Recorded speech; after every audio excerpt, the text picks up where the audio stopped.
Muito bom ver você aqui ainda comigo, hein? Vamos terminar aquele big picture, vamos entrar em detalhes agora sobre os artefatos e assim você vai entender do começo ao fim como usar o Scrum no dia a dia. Acho que já está bem claro como funcionam os papéis, acho que ficou bem claro também como você tocar as reuniões e as cerimônias do Scrum. Vamos ver agora como criar esses artefatos e como que eles auxiliam a gente a levar o Scrum para um outro nível. E aqui é muito legal dizer, porque existe um mito da agilidade que é que ágil não tem documentação.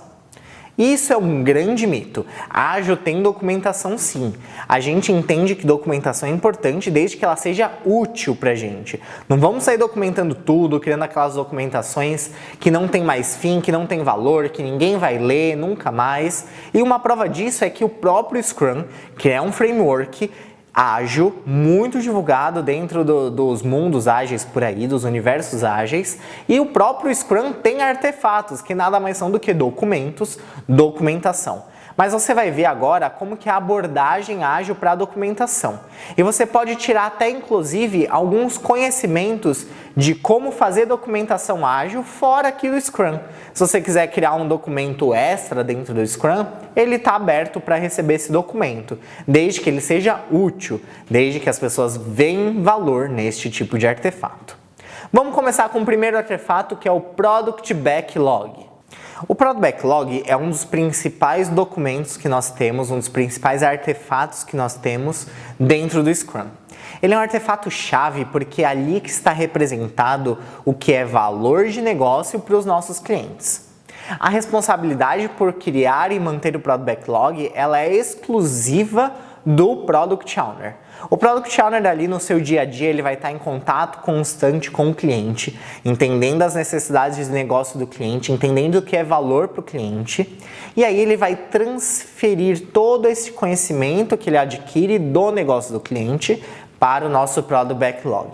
Ele é um documento feito em formato de itens, tanto até que é muito comum vocês verem o famoso PBI, que é o Product Backlog Item, que nada mais é do que um item de backlog.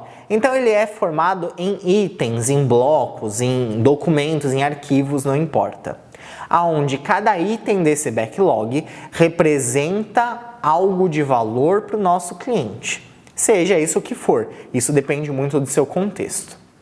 Esses itens, eles têm abstrações. É muito comum a gente ver os Products Backlogs serem divididos em 3 grandes abstrações. Essas abstrações, elas têm nomes diferentes no mercado. Cada modelo, cada framework vai pôr nomes diferentes e cada Product Owner vai trazer a sua própria experiência para esses nomes. Eu vou trazer aqui para vocês um exemplo, mas não se apeguem aos nomes. A ideia aqui é a abstração. Dentro do Product Backlog vão ter itens desse Product Backlog com grandes abstrações e pequenas abstrações. Ou seja, itens que são muito longe da realidade e itens que são mais próximos da nossa realidade. Aqui vou dar um exemplo para vocês. Se eu viro para você e falo que eu preciso de algo para aumentar as minhas vendas, é algo muito abstrato. Agora, se eu falo para vocês que eu preciso de uma função de venda com um clique dentro do meu e-commerce, é algo muito menos abstrato. E é disso que eu estou falando, de abstração. Algo que melhore minhas vendas, que é algo muito abstrato, e algo, por exemplo, como compra de um clique só para dentro do meu e-commerce, que é algo menos abstrato. E existem 3 níveis básicos de abstração aqui. Um deles é o que a gente chama de épico. Épico é um nível maior de abstração, é algo que engloba muita coisa e fica difícil de tangibilizar. Por exemplo, aqui algo que melhore as minhas vendas, ele seria um épico dentro do meu Product Backlog. Se a gente começa a abstrair isso um pouquinho, a gente vai ir para features, que são uma abstração dentro deste meu épico. Então, por exemplo, vamos nesse exemplo de o meu épico de melhorar vendas. Esse daqui é um objetivo de negócio que pode ser um épico e dentro deles eu posso ter diversas features dentro do meu contexto que vão melhorar as minhas vendas, mas que ainda assim são muito grandes.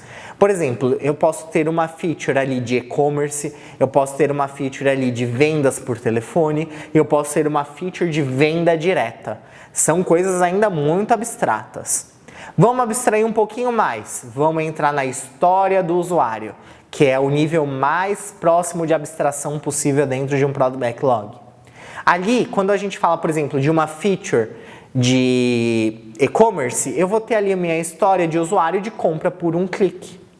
Quando eu falo da minha feature de venda por telefone, eu posso, por exemplo, criar um sistema de vendas automáticas por telefone usando aquele sistema de reconhecimento de voz ali, onde a minha máquina liga para um possível cliente e ele vai interagir usando o reconhecimento de voz com a minha máquina.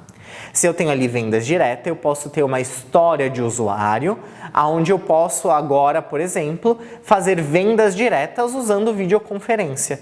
É algo muito mais tangibilizado. Então eu saí de um objetivo muito grande, muito abstrato, que seria o meu épico, para features, que é um pouco menos abstrato, e para histórias de usuário, e eles três têm espaço dentro do nosso Product Backlog. Cabe a você, como Product Owner, saber gerenciar estes itens dentro do seu Product Backlog. Uma coisa importante, o que entra para uma sprint são as coisas com menor abstração, ou seja, as histórias do usuário. Você não vai colocar dentro de uma sprint uma feature e muito menos um épico. Uma porque não cabe. Geralmente épicos e features são coisas que às vezes são até tangibilizáveis, dá para entender o que é para ser feito, só que geralmente são muito grandes e não cabem em um time box, que é o da sprint. E aí a gente acaba quebrando essas coisas grandes em coisas menores. Então, vale a pena só trabalhar dentro de sprints e só cabe dentro de sprints histórias de usuário. Existem diversas formas de vocês escreverem histórias de usuário dentro do mercado. E eu vou apresentar a mais famosa e a mais simples de se fazer, que ela é muito efetiva. Vocês escrevem os requerimentos de uma forma estruturada. Eu, como uma pessoa, gostaria de alguma coisa para atingir algum objetivo. Por exemplo, eu, como um usuário do e-commerce, gostaria de fazer uma compra com apenas um clique para não ter que perder tempo com todas as etapas de um carrinho tradicional de compra.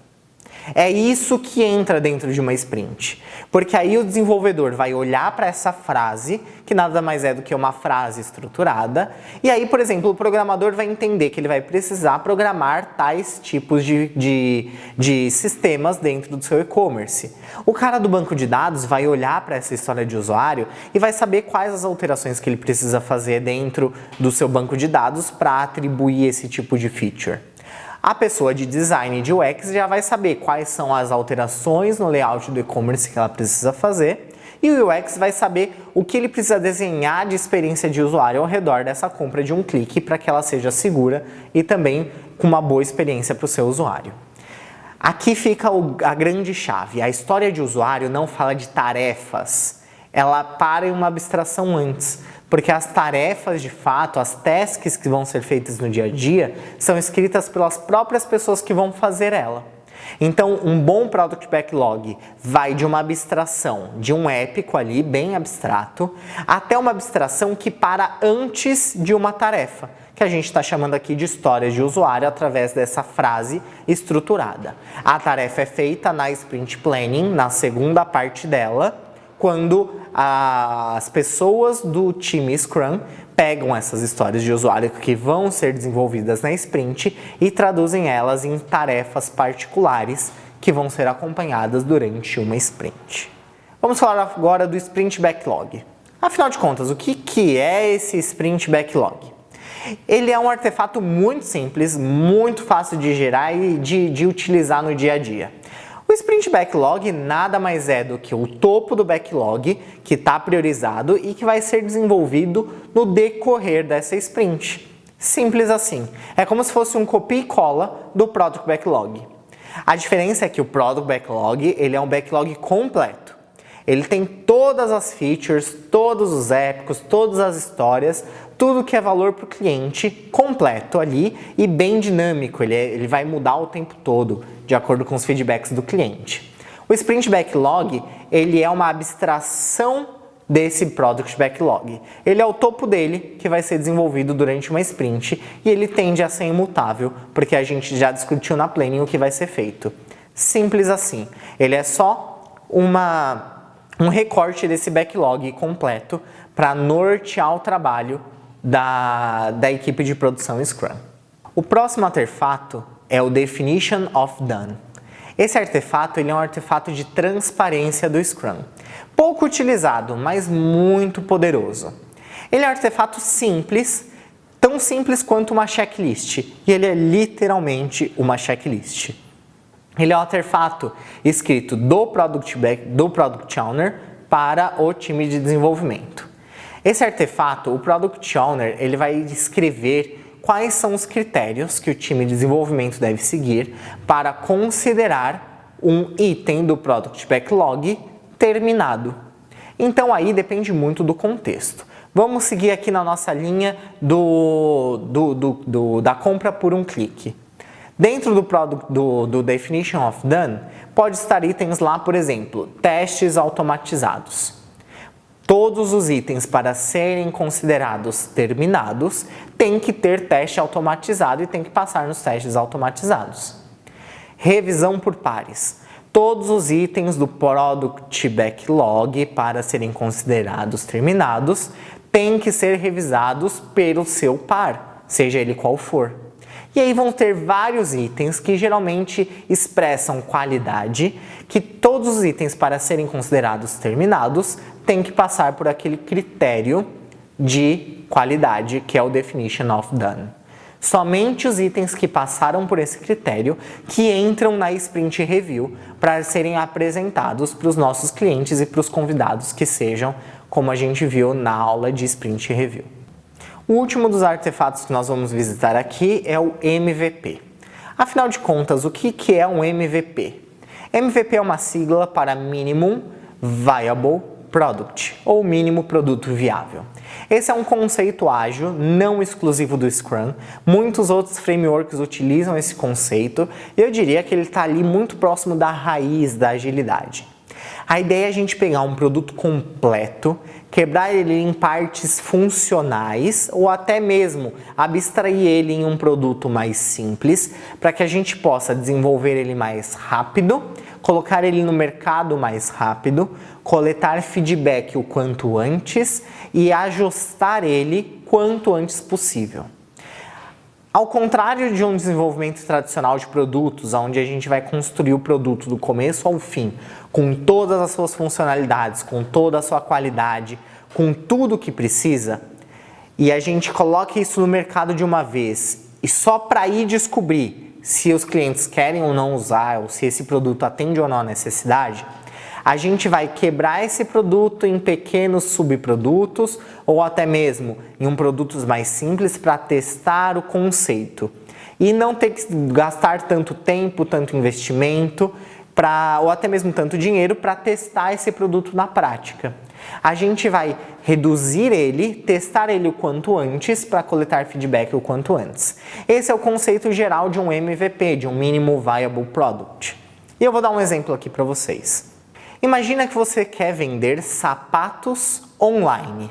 Lá na época onde a internet ainda não era muito divulgada, as pessoas não tinham segurança sobre a compra online de produtos e a gente não sabia ainda se as pessoas queriam comprar sapatos sem, por exemplo, testar eles no pé antes de comprar. Como seria um MVP disso? Vamos pensar lá no começo como foi feito. Eu vou criar um site onde ele vai receber fotos dos produtos das lojas que tem ali na rua perto de casa. Eu vou na loja, tiro foto desse produto, coloco no meu site com valor e espero para ver se alguém quer comprar. Uma vez que a pessoa compra no site, eu vou até a loja física, compro esse produto, ponho a embalagem, ponho nos correios e entrego. Esse é um MVP, por exemplo, da marca Netshoes, que ela começou lá atrás dessa exata forma. Eles começaram tirando fotos de produtos que eles viam na rua, em lojas físicas reais, colocavam no site para ver se as pessoas gostariam de comprar sapatos online. Uma vez que a demanda começou a crescer, eles começaram a parar de tirar foto dos produtos e começar a criar um pequeno estoque. E aí sim colocar isso no correio e enviar. Até hoje ser a empresa que é, hoje em dia, a Netshoes tão grande e tão forte no mercado. Essa é a ideia de um MVP. Você começa testando um produto que para o usuário passa-se despercebido, ele está comprando um produto e recebendo um produto em casa, só que eu estou testando de uma forma muito rápida e barata a ideia do meu produto ou serviço e colocando em prática o quanto antes para coletar feedback o quanto antes. Quando a gente fala de incremento de produto, que é um dos artefatos do Scrum, nós estamos falando justamente de um pedaço desse MVP que é entregue no final de todas as sprints. Vamos pensar na ideia deste e-commerce de vendas de sapato online. Qual seria o primeiro incremento de produto entregue na primeira sprint? O visual do site funcional ali, onde eu posso fazer a compra, recebo o pedido e o pedido depois entregue. Esse seria um incremento de produto.